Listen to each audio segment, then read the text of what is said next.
जय हिंद। तो आज मैं आपको एक बहुत इम्पोर्टेंट टॉपिक पढ़ाने जा रही हूँ जो कि यू नो एग्ज़ाम पर्सपेक्टिव से तो एक बहुत इम्पोर्टेंट रोल प्ले करता है ये टॉपिक, और जनरल नॉलेज के लिए भी काफ़ी इम्पोर्टेंट है, क्योंकि the topic that we are going to be discuss today is president, without whom a country can't be run. ठीक है, तो हम एक कंट्री में रहते हैं, इंडिया जैसे कंट्री में, हमारा भारत महान। So let's come to the point. तो हम ऐसे कंट्री में रहते हैं जहाँ पे प्रेसिडेंट एक बहुत इंपॉर्टेंट रोल प्ले करते हैं, जैसे और भी कंट्रीज़ हैं। तो वहाँ पे भी मतलब हर कंट्री में एक मुख्य एक मेन कंपोनेंट होता है, तो president is one among it in India. So let's discuss it. तो प्रेसिडेंट को हिंदी में हम राष्ट्रपति भी कहते हैं। ठीक है, इसके अलावा जो है प्रेसिडेंट जो है ना हमारा, पहले हम देखते हैं कि क्राइटेरिया क्या है प्रेसिडेंट बनने के लिए। तो इन इंडिया आपकी एज 35 ईयर होनी चाहिए। ठीक है, और आप पागल वागल नहीं होने चाहिए, मतलब आप किसी आपकी कोई डॉक्यूमेंटेशन ऐसी नहीं होनी चाहिए जो कि साबित करे दैट यू आर मैड और यू आर मेंटली अनस्टेबल। ठीक है, इसके अलावा आप जो है किसी आप बैंकरप्ट नहीं होने चाहिए, मतलब आपका दिवालिया नहीं निकलना चाहिए। हिंदी में बैंकरप्ट को दिवालिया भी कहते हैं। और इसके अलावा क्योंकि प्रेसिडेंट जो होता है ना, ये जब भी आप कोई गवर्नमेंट जॉब में होते हैं तो पहले प्रॉफिट पोजीशन होता है, मतलब कि आप एक तरीके का पहले से ही एक फ़िक्स जॉब पे हैं जहाँ पे आपको जॉब सिक्योरिटी है, फाइनेंशियल सिक्योरिटी है, तो उसको हम प्रॉफिट पोजीशन भी कह देते हैं। तो प्रेसिडेंट बनने के लिए आपके पास कोई भी ऐसी जॉब नहीं होनी चाहिए which is profit position, which is having a profit position. All right.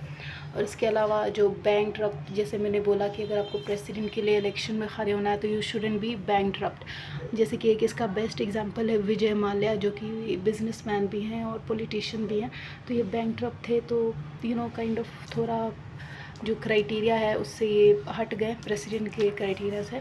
तो you shouldn't be bankrupt. It's one of the most important component. Also you should be 35 year of age in India to become a president. All right. और इसके अलावा जैसे मान लीजिए कि जैसे president के जब इलेक्शंस होते हैं ना, तो उसमें अब ये तो नहीं है कि कोई भी इंसान ऐसे ही बन जाएगा, उसको कोई ना कोई, ठीक है, नॉर्मली कोई भी सिटीज़न खड़ा हो सकता है इलेक्शन के लिए, लेकिन उसके बाद जो क्राइटेरिया है प्रेसिडेंट बनने का वो ये कहता है कि किसी भी लोग, जैसे कि पार्लियामेंट के 3 अंग है, 3 पार्ट्स है, लोकसभा, राज्यसभा एंड प्रेसिडेंट। ठीक है, तो प्रेसिडेंट उसी में से एक पार्ट है पार्लियामेंट का। तो वही कहता है हमारा कॉन्स्टिट्यूशन की प्रेसिडेंट बनने के लिए आपके पास 50 मूवर मेंबर होने चाहिए। फिर वो लोकसभा से भी हो सकते हैं सिर्फ, या सिर्फ राज्यसभा भी हो सकते हैं, राज्यसभा से भी हो सकते हैं, या फिर दोनों हाउस में से। जैसे ऐसे हो सकता है कि लोकसभा में से 30 ले लिया, राज्यसभा में से 20 ले लिया, या लोकसभा में से 40 और इसमें से राज्यसभा में से 10। तो ऐसे भी हो सकता है, या तो एक हाउस से भी 50 हो सकते हैं, या फिर दोनों हाउस से मिला के भी 50 हो सकता है। और इसके अलावा सेकेंड जो रिक्वायरमेंट है वो है 50 अप्रूव मेंबर। 50 मूवर मेंबर तो चाहिए और 50 अप्रूव मेंबर, मतलब कि जो मूवर मेंबर होंगे, जैसे मान लीजिए कि ये सपोर्ट करेंगे कि भाई हम, जैसे मान लीजिए कि द्रौपदी मुर्मू जी को रख लीजिए और इसके जगह पे रामनाथ कोविंद जी को। ठीक है, तो जो मूवर 50 मेंबर है वो कह रहे हैं कि भाई हम द्रौपदी मुर्मू जी को सपोर्ट करेंगे। ठीक है, तो अब 50 अप्रूव मेंबर इसलिए भी चाहिए कि ये भी उन्हीं मूवर को सपोर्ट करने चाहिए। तो टोटल 100 मेंबर होंगे जो द्रौपदी मुर्मू जी को सपोर्ट करेंगे, तो shall be the next president. तो ऐसे काम होता है। All right. तो these are the criteria basically in India to be stand to get elected for the president of India. I hope clear होगा। इसके अलावा जो हमारा प्रेसिडेंट है, इसके इलेक्शन के कुछ प्रोसेस ऐसे होते हैं कि प्रेसिडेंट जो है इसका इनडायरेक्ट इलेक्शन होता है, मतलब लोग, जैसे कि प्राइम मिनिस्टर के लिए तो डायरेक्ट इलेक्शन किया जाता है, मतलब हम लोग, जनता वोट डालती है ना। लेकिन प्रेसिडेंट के लिए इनडायरेक्ट इलेक्शन होता है, मतलब एक एक सिटीज़न जो है कंट्री का, वो जाके प्रेसिडेंट के लिए वोट नहीं कास्ट करता, बल्कि इनडायरेक्ट इलेक्शन होता है। मतलब हमारे द्वारा चुने गए जो हमारे एमएलए और एमपीज़ हैं, जो हमने एमएलएज़ और एमपीज़ को चुना होगा, वो इनडायरेक्ट इलेक्शन करवाएंगे प्रेसिडेंट ऑफ इंडिया का। मतलब कि जैसे पीएम के लिए हर सिटीज़न वोट कास्ट करता है, प्रेसिडेंट के लिए एमएलए एंड एमपीज़ करते हैं, और जिसको हम इनडायरेक्ट इलेक्शन भी कहते हैं। ठीक है, तो प्रेसिडेंट का इलेक्शन इनडायरेक्ट होता है थ्रू सिंगल ट्रांसफरेबल वोट। ठीक है, सिंगल ट्रांसफरेबल वोट की मेथड से होता है, वो मैं आपको डिस्कस करूँगी भी होता क्या है। फिर उसके बाद प्रोपोर्शनल सिस्टम में किया जाता है। ठीक है, प्रोपोर्शनल सिस्टम जैसे कि मान लीजिए तीन कोई पार्टी है, ठीक है, ABC, तीन कैंडिडेट खड़े हो गए, सॉरी पार्टी नहीं, तीन, हाँ पार्टी भी सही है, पार्टी या तीन कैंडिडेट मान लीजिए हैं, ठीक है। तो जैसे मान लीजिए कि अब क्योंकि मैंने आपको बताया कि प्रेसिडेंट का इलेक्शन इनडायरेक्ट होता है और MLA और MPs देते हैं, तो जो MLA MPs हैं वो यहाँ पे समझिए कि यहाँ पे वोट कास्ट कर रहे हैं। तो जो पहला बंदा है उसने मान लीजिए बोला कि मैं ए को सपोर्ट करता हूँ, तो एक वोट इनको मिला, दूसरा और फिर मतलब क्योंकि तीन कैंडिडेट होते हैं प्रेसिडेंट के लिए, इनडायरेक्ट इलेक्शन होता है, MLA तीनों को देगा ना, तो फिर वो जैसे अपनी मर्ज़ी से देगा कि मैं ए को ज़्यादा पसंद करता हूँ, तो मैं फर्स्ट प्रेफरेंस उनका 1 होगा, ए होगा, फिर 2 को दिया उन्होंने, फिर 3 को लाइन वाइज, फिर उसके बाद जो सेकंड मेंबर आएगा वो भी कह रहा है कि मैं ए को प्रेफरेंस दे रहा हूँ, और फिर C को प्रेफरेंस दे रहा हूँ, और थर्ड प्रेफरेंस B को दे रहा हूँ, फिर वैसे ही थर्ड बंदा आएगा। तो ऐसे करके टोटल जितने भी number of MLAs and MPs हैं वो अपना बारी बारी सारे वोट कास्ट करेंगे, और उसी के बेसिस पे वो सिलेक्शन होता है। तो देखिए इसमें भी फिर 2 प्रोसेस आ जाता है। First phase counting of vote, जैसे first phase counting of vote से मतलब है कि जैसे मान लीजिए पहले देखा जाएगा कि एक कैंडिडेट को कौन कौन प्रेफरेंस दे रहा है, तो जैसे कि 2 लोगों ने, अब तो ऐसे जितने भी मेंबर्स होंगे total number of MLAs and MP उनका वोट काउंट किया जाएगा। It's just a example for you to get understood that how the process works. तो let's see the process basically है, जैसे मान लीजिए फर्स्ट ने भी कहा कि भाई मेरा प्रेफरेंस ए है, सेकेंड ने भी कहा मेरा प्रेफरेंस ए है, ठीक है, फिर थर्ड वाला कहता है कि नहीं भाई मेरा प्रेफरेंस तो सी है, यहाँ पे ज़्यादा मिले ना इनको। तो अगर यहाँ और फिर लेकिन अब यहाँ पे देखिए कि यहाँ पे 2 लोगों ने ए को दिया और फिर 2 लोगों ने बी को भी दिया, तो यहाँ पे क्या हो रहा है, प्रोपोर्शनल हो गया, तो यहाँ पे प्रॉब्लम आएगी। तो first phase counting of votes में तो प्रॉब्लम हो गया, तो फिर सेकंड फेज़ काउंटिंग किया जाता है, ठीक है। तो उसमें फिर हम देखते हैं, और ये केस एक बार हुआ था VV गिरी जो हमारे प्रेसिडेंट रहे थे, उनके केस में हुआ था second phase counting of vote. तो फिर सेकंड फेज़ में हम क्या करते हैं, चुनते हैं कि who will be the president, मतलब किसको ज़्यादा प्रेफरेंस, क्योंकि फर्स्ट में तो फिर ये हो गया ना कि दोनों के पास सेम नंबर ऑफ़ वोट्स आ गए, तो दिक्कत है। फिर दोबारा सेकंड चांस या सेकंड फेज़ करेंगे तो उसमें हम क्लियर मतलब एक कैंडिडेट को चुन पाएंगे, तो इसलिए second phase counting of vote किया जाता है, एंड ये ऐसा हो भी चुका है VV गिरी के टाइम, ऑलराइट। इसके अलावा अब जो हमारी कंट्री है, इंडिया है, ठीक है, यहाँ जैसे अब इंडिया हमारा डेमोक्रेसी है या रिपब्लिक है, मैंने आपको पहले की वीडियो में भी डिस्कस किया हुआ।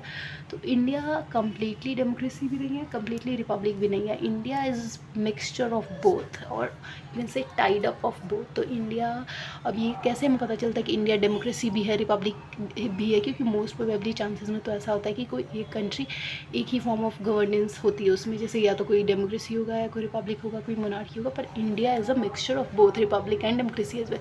तो this we get the idea from where, preamble of India. Preamble of India जो है हमें आइडिया देता है किस बात का, कि इंडिया रिपब्लिक भी है और डेमोक्रेटिक कंट्री भी है, ठीक है। तो अब हम ये कैसे डिफ्रेंशिएट करेंगे कि रिपब्लिकन फॉर्म ऑफ गवर्नमेंट और डेमोक्रेटिक फॉर्म ऑफ गवर्नमेंट क्या होता है।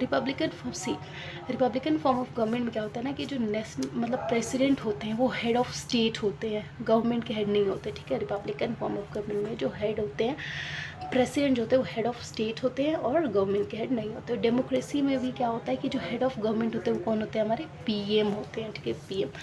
और जैसे कि पहले भी बताया मैंने, पार्लियामेंट के 3 पार्ट्स जो होते हैं, लोकसभा, राज्यसभा एंड प्रेसिडेंट, ठीक है।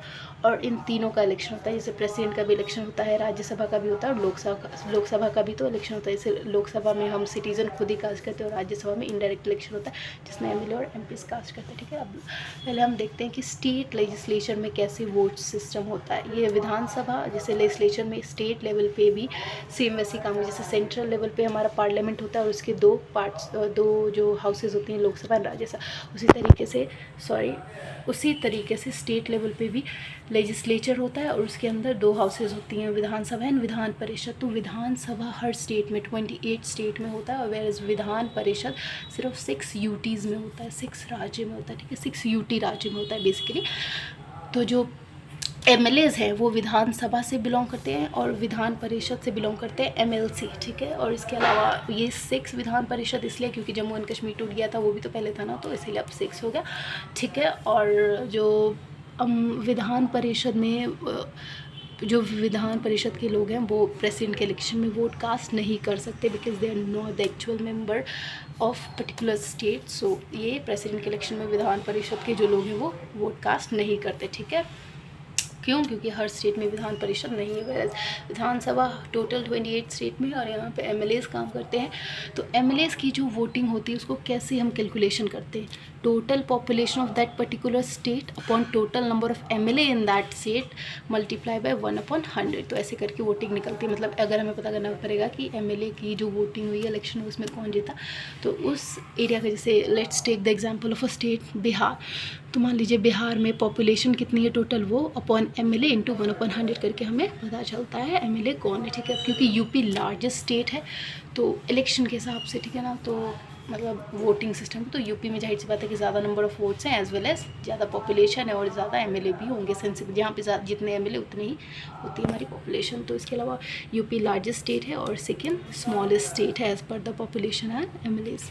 ऑलराइट, तो एट करेंट 4126 एमएलएज हैं इंडिया में। इसके अलावा ये तो हो गया स्टेट लेवल पे किस लेजिस्लेचर होता है, उसके अंदर 2 हाउसेज होती हैं, विधानसभा, विधान परिषद। विधानसभा पूरे स्टेट्स में होता है और एमएलए इसमें मेन रोल प्ले करते हैं। Population upon MLA into 1/100। Vidhan Parishad में हमारा जो होता है ये सिर्फ यूटीज़ में होता है, यूटी स्टेट में, और जम्मू कश्मीर ख़त्म हो गया था इसलिए 6 में है सिर्फ। और प्रेसिडेंट के इलेक्शन में विधान परिषद वाले पार्ट नहीं ले सकते और इसमें जो मेंबर होते हैं उनका एमएलसी कहते हैं, और विधान परिषद हर स्टेट में नहीं होता। इसके अलावा let's talk about the president election at a country level। Alright, country level पे देखते हैं प्रेसिडेंट का इलेक्शन कैसे होता है। तो कंट्री लेवल पे अगर हम बात करें तो parliament plays an important role. जैसे कि स्टेट लेवल पे लेजिस्लेचर करता है तो सेंट्रल लेवल पे पार्लियामेंट करता है, ठीक है। पार्लियामेंट में भी अब लोकसभा आते हैं हमारे और राज्यसभा आते हैं, ठीक है। और one more important point I would like to clear over here: the parliament makes rules for the country to run the country, all right, being a highest authority in a particular country,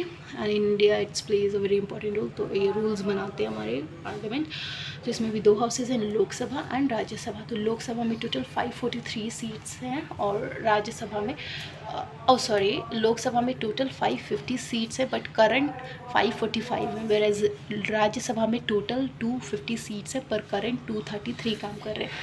अब यहाँ पे तो मैंने बोला कि current 545 है, but here I have written 543। Why? क्योंकि 2 seats Anglo Indian की होती हैं जो कि प्रेसिडेंट के इलेक्शन में वोट नहीं कास्ट कर सकते। एंग्लो इंडियन कौन है, मैंने पहले भी बताया था। एंग्लो इंडियन वो हैं, जैसे मान लीजिए कि पहले के टाइम पे जो ब्रिटिशर्स आए थे, यूरोप से आए थे, इंग्लैंड, पुर्तगीज़ और भी बहुत सारी कंट्रीज से जो आए थे, और जिन्होंने आके इंडिया में इंडियन वुमेन से शादी कर ली थी और उनके जो बच्चे यहाँ पे पैदा हुए, जो यहाँ पे रह गए, जब वो गए तो उन्हें यहीं पे छोड़ के गए थे, that peoples are Anglo Indian. Let me just describe that in English for you to get easy. Anglo-Indians are those people who, like Britishers from particular country like Portuguese, European and many more countries who came to India during the colonial period, married the Indian woman and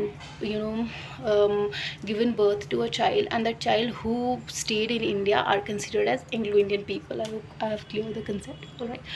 तो they are 2, इसीलिए लोकसभा में 543 ही जो members हैं वो president के election में हमारे vote cast करेंगे, and these 2 Anglo Indian won't cast the vote in president election, alright. फिर इस राज्यसभा में वही है, 250 सीट्स है, पर सिर्फ 233 ही मेंबर्स जो हैं वोट कास्ट कर सकते हैं। बाकी के 22 जो है नॉमिनेटेड होते हैं, जो कि हमारा प्रेसिडेंट ऑफ इंडिया नॉमिनेट करता है। लेकिन ये भी 12 नॉमिनेटेड मेंबर जो हैं प्रेसिडेंट ऑफ इंडिया के इलेक्शन में वोट कास्ट नहीं करते, क्योंकि इनको प्रेसिडेंट खुद चुनते हैं आफ्टर गेटिंग, जब खुद इलेक्ट हो जाएंगे तभी तो ना उनको चुनेंगे, तो आफ्टर गेटिंग इलेक्टेड। तो अब ये जो 12 मेंबर जो प्रेसिडेंट हमारे नॉमिनेट करते हैं कौन होते हैं? वो लोग जिनकी साइंस में कुछ इंटरेस्ट अलग से हो, जो कुछ हम कहते हैं ना स्किल्स हो, या तो आर्ट में हो, साइंस में हो, सोशल वर्क, किसी भी चीज़ में स्किल हो, तो उनमें से चुन के president of India 12 nominate member करते हैं, ठीक है। यहाँ आई होप समझ में आ गया होगा आपको। फिर अब जो मेंबर ऑफ पार्लियामेंट, अब यहाँ तो एमएलए आपको इतना क्लियर हो जाना चाहिए कि एमएलए स्टेट लेवल पे होता है, मेंबर ऑफ पार्लियामेंट। तो the word itself describe member of legislative assembly। तो at state level the legislature works, so member of legislative assembly, whereas at parliament MPs work, member of parliament। so the name itself describe। I hope कि आपको इसमें confusion नहीं होनी चाहिए कि MLA जो है वो स्टेट लेवल पे काम करता है क्योंकि लेजिस्लेचर यहाँ पे, और एमपी पार्लियामेंट में काम करता है क्योंकि मेंबर ऑफ पार्लियामेंट इसका नाम ही इसको डिस्क्राइब कर रहा है। तो एमपी जैसे एमएलए को कैलकुलेशन करते हैं total population of that particular state upon MLA into 1/100, तो उसी तरीके से एमपी का कैसे होता है, टोटल एमएलए कितने हैं upon total MP is equal to 700। मतलब टोटल कैलकुलेट आज के टाइम पे करंट 700 है। I don't know about 2024, you can google it, maybe it's a old data, right।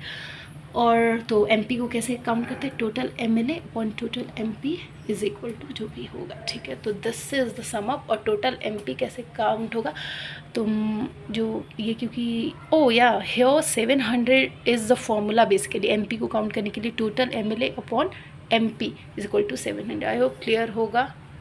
Thank you.